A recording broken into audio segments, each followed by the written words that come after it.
Yeah, so I would like to bring this theme of dance as a practice also to connect it to the teaching and the class situation. That would be my goal for today, because otherwise I just think it's going to be too wide and too difficult to talk about it. Maybe we'll be able to let it open more, but let's just start right there. So I come up with this question of how your understanding of technique manifests in your teaching. And I'm not sure if you had the opportunity to think about it before we came here. And I think there are many possible answers on many different levels. So I'm just going to say that, how does your understand? I mean, that can be a question also for anyone, about your practice. How your understanding of technique manifests in what you do, be it practicing or teaching. Any of you like to? I'm happy to talk about technique because I love technique. For me, technique is an alphabet that allows you to create a vocabulary, which then allows you to communicate. And I believe in it. I believe in it profoundly. As I don't think there's one technique. I think there are many techniques. I think that the how you do something is so very important to the what you're doing, and technique gives me, and therefore hopefully my students, the information of how to do it, so that there's actually a practice of process, and that its structure is an alphabet. So, and it does cross over for me, although I never think about this really except probably in this workshop. It is the somatic understanding of what does my knee do in a plie. And that to me is technique, so that when I get them off the floor, they know how to get back down to the floor. And I am impassioned about this, and I am truly a pain in the ass when it comes to technique, because I don't believe that as a teacher, I should put it in the positive, that my responsibility when somebody gives me their body is huge. Mm-hmm. But I never thought to create a technique. It happens just by chance, by the questions of some of my dance mates when I was young. Because yes, like Anna Halpern had the health situation. I had some injuries that I just started dancing, and I lost my ligaments for the middle arches, so I couldn't really stay standing just when I started dancing. So, but I wanted to continue dance, to move, because I had a very strong willpower, and I just left my country to do that. So in the way of how to continue, there are things that started happening. And especially in relationship to just rolling on the floor, because I couldn't be in vertical. And then when my friends would see me doing it, they would ask me, can you teach me that you're doing? I say I had no idea what I am doing, but I would see how can I transmit it. And in the how, I was doing it, and then things started getting a little bit more established, especially when I was teaching very young, and then in the how I can do it also in different ways, to go, especially in the flying low class, to go into the earth and out of the earth, and then the vocabulary started happening. And I never went to a studio to create the vocabulary. I always did it in front of the students all the time, because I like the improvisational part of it, because I like the spontaneous performance, and for me the classes have been always approached as a performance. So I was making and creating as I was doing it. So then little by little, all this big codification of whatever is called nowadays flying low and got established, and I still continue going, because I approach it always, and I always practice it to go into the class and out of the class from every little windows of the whole I don't know concept, but of the whole thing of the class of flying low. So I can start one day standing or on the floor or upside down or running or etc., and still have basic principles that I can continuously practicing. But it is true, through the years got more and more eloquent as I was transmitted it. and then with the questions of the students from different cultures, and help me even more to find more possibilities of how I would like to do. And that has been pretty much my training. Actually, I'm one of the best students of Flying Low, and I always like to do it, and that's what it keeps me very much alive, and I still like it very much. So do you prepare class, or do you improvise by the moment you go? I prepare myself for the unexpected, and of course, because I do it all the time, there is certain repetitions of things, and then so when I go, I know, okay, I'm gonna go inside this film of Flying Low, so I know that in the class that's what we're gonna do. But myself, I prepare maybe a few minutes before the class, physically, emotionally, a little bit spiritually. Sometimes sitting, sometimes shaking, sometimes stretching a little bit, depending on the situation, but just to gather myself before I go into the group. But I don't prepare the exercises. And I've had brilliant teachers. I mean, I had brilliant teachers and have brilliant teachers. The greatest teacher for me is teaching. Yeah. It is truly the greatest teacher. And I don't know why I need to say that, but I want you to know that for some reason, that there is no greater teacher in the world for me than my students in the studio, and my relationship with them and what I receive for them. And I train teachers how to teach, or I don't know I teach a teaching methodology class, and they'll often say to me, how do I know if I'm teaching a good class? And I'll say, if your students are doing what you are asking them to understand, then you are doing a good job. If not, get back into the studio. You're not doing a good job yet. And because I actually always think it's the teacher's burden, much more than the student's burden. And I really believe that anybody can pretty much learn anything except that one person, yeah? But you better try damn freaking hard before you give up on that person. Because I don't believe we learn all in the same way, and I think my job as a teacher is to figure out how you learn, and you learn, and you learn, and I get to teach each one of you. It's strange because then I came into this whole question of the separation of style and technique, because I don't actually believe, I mean, if technique is how you do things, style is the way you do them, and everyone has style. Even bad style is style. So the thing is that it's almost impossible to separate the two, yeah? But the difference for me too was I was looking with great respect at what all the people who codified ballet did, and then the moderns, like the fact that there were these very specific ways of moving with very specific concepts behind them, and that the difference then was, in my understanding, that you would study a certain technique in order to do a certain kind of performing, maybe not only, but as a goal there. And I was then stuck with the job of being born in a generation which I'm happy about, but that is now asking me to train people to be diversified, not to dance only in my style. So what kind of information, not that that information does not transmit to other things, but it marks your body in a certain way, stylistically in many ways, that some people want more or less now. And maybe when I'm dead, somebody might find some things that I did and say, oh, we kind of have a technique there, and then maybe that'll be okay.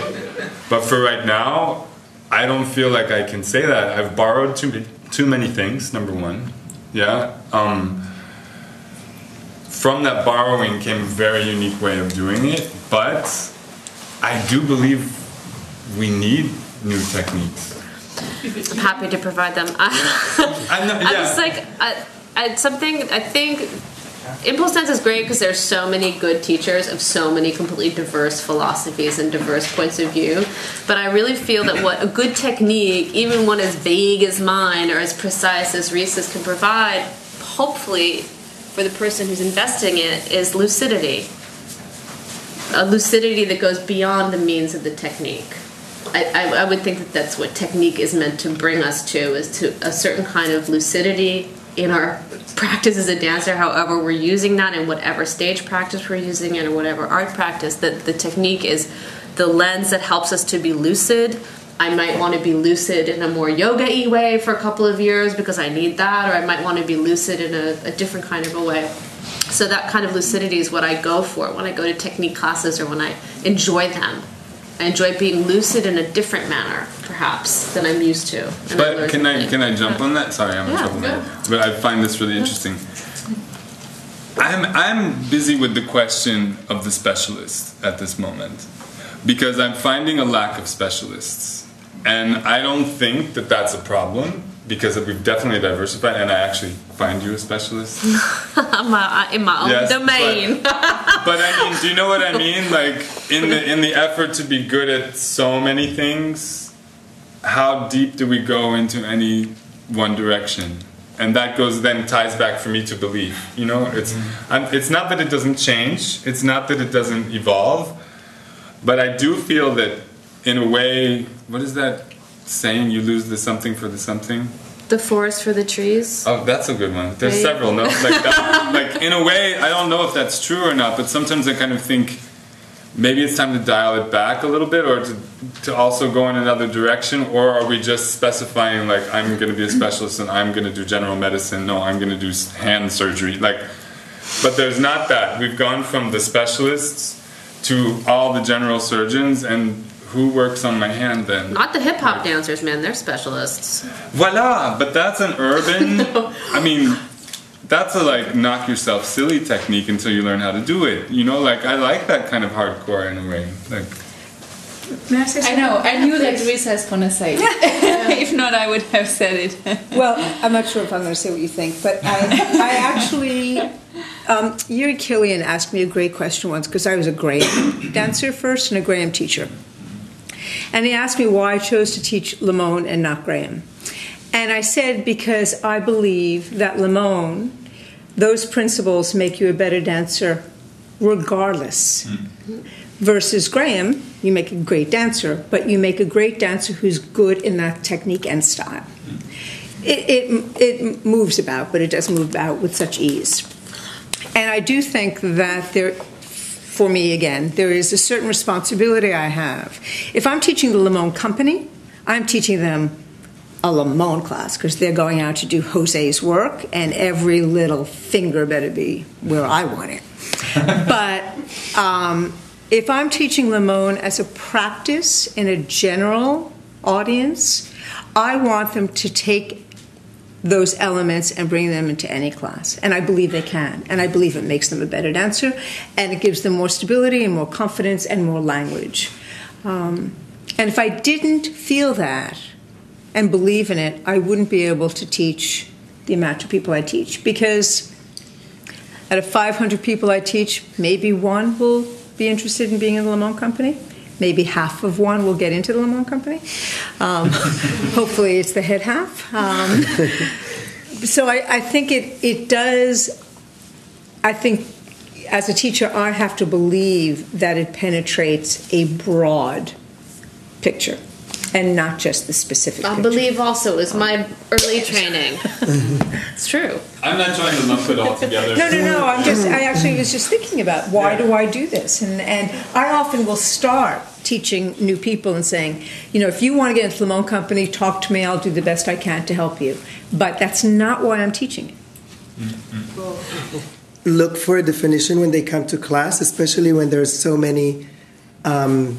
Contemporary technique class that are all very different. But if you look at Movement Research Journal and you read every class description, it almost sounds the same. Like everybody works with gravity and weight, and we're gonna, get our body to be efficient and move in space and be aware of our, inner self. And it's all great description, but then you would go and there would be 100 different classes.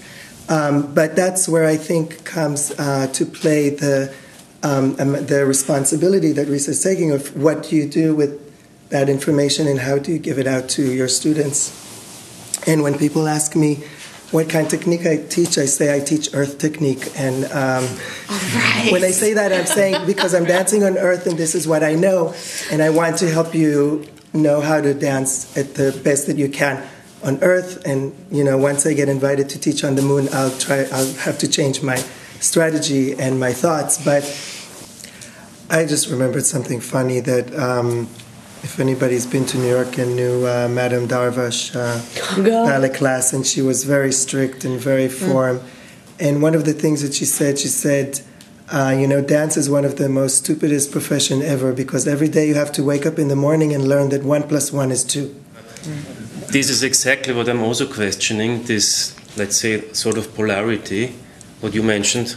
And what me and Sasha think together is interesting a lot is that for us, this approach that we are practicing has a real political power. Okay. So that's why we, for example, we are interfering in systems of schools and working with young ballet dancers or in educational programs. And I find out that it is very much interesting how the body image is also, I would not say dictated, but for sure conditioned by political and historical based systems, especially in Austria. We have a special tradition and history going back before the Nazi period and then afterwards and nowadays. For example, we are missing a modern dance period in a way. And so the body picture then to the concrete sense, what is being taught as a technique at schools throughout Austria, which I know quite well, it's a very fascinating thing to observe, and how there are ideologies who are forming the techniques that are being taught. I've once asked one of my teachers why she came to this one thing, doing this one method, because she used to do many things. And she said, look, it's easy. If you want to look for water and you dig 10 holes 1 meter, it's very different than if you dig one hole 10 meters deep. Mm-hmm. And so she decided to stay with one thing and then find how it opens up all the other things. Mm-hmm. So I think it's relevant for the question of the technique, of how do we stay with what, or how do we spread our attention to be multi-talents, which is also important. Well, I do think if you speak one language, well, at least let's talk about Romance languages. If you speak one, it's easy to learn the others. If you speak one really, really well, it's much easier to learn another. If I were the only person teaching dance to a very isolated community, I would I would go back to some of the means that I've abandoned simply because I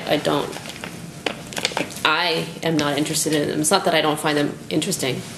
I practice them all the time. I'm not engaged in them. But if I were the only dance teacher, I would definitely be teaching like some kind of alphabet and like some kind of like deep functionality, because you need it. I'm very grateful for that. I abandoned technique when I was 20, but I had 15 years of technique. Well, but that's the same thing at parts. Like there's things, for instance, if I give that example, I don't teach the same way if I know I'm teaching in a period with David. Yes. Like I don't teach the same way if I'm teaching next to some, because they're taking care of that. There's such a short amount of time. This is my thing I'm going to focus on. But just to kind of dial back a little bit to that comment on that discussion, the thing is, I absolutely agree. It takes so much time to process and to assimilate information. As a teacher, I'm a bit like you, quite self-taught, although I had a lot of brilliant teachers at certain moments, but for myself I couldn't afford at that age to go for long periods and study, so I got to take the weekend workshop and then go and work by myself in the studio for a long time and try to take those concepts and put them in my personal vocabulary. And that became a way of teaching. Therefore, teaching became learning for me all the time, and I'm bored if I'm not learning something when I'm teaching. But I just think that it takes time to process information, and you can learn something quickly and use it, but to really speak poetically with something, that just takes practice and time and commitment.